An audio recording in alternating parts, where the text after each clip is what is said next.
Hello everyone, কেমন আছো তোমরা সবাই? আশা করি সবাই ভালো আছে আর আমিও খুব ভালো আছি। তো আজকে যাওয়ার ছিল এক জায়গায়, মানে মাসির বাড়িতে যাব পুজোতে। তাই আমি ভাবছিলাম যে একটু গেট রেডি করি আর কোন শাড়িটা পরবো সেটাই তোমাদের সঙ্গে শেয়ার করি।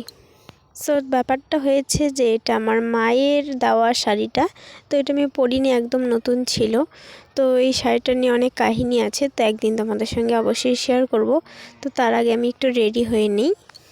নর্মালি একটু হালকা পাতলা মেকআপ করব, তো তার জন্য একটু মুখে সিরাম দিয়ে দিলাম, একটু হালকা করে মেকআপ করে নিব মুখে।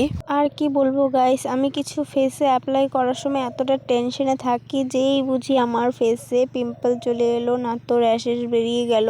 ফেসটা যতটা মানে গ্লো করে ফোনে, রিয়েলিতে এতটাও গ্লো করে না।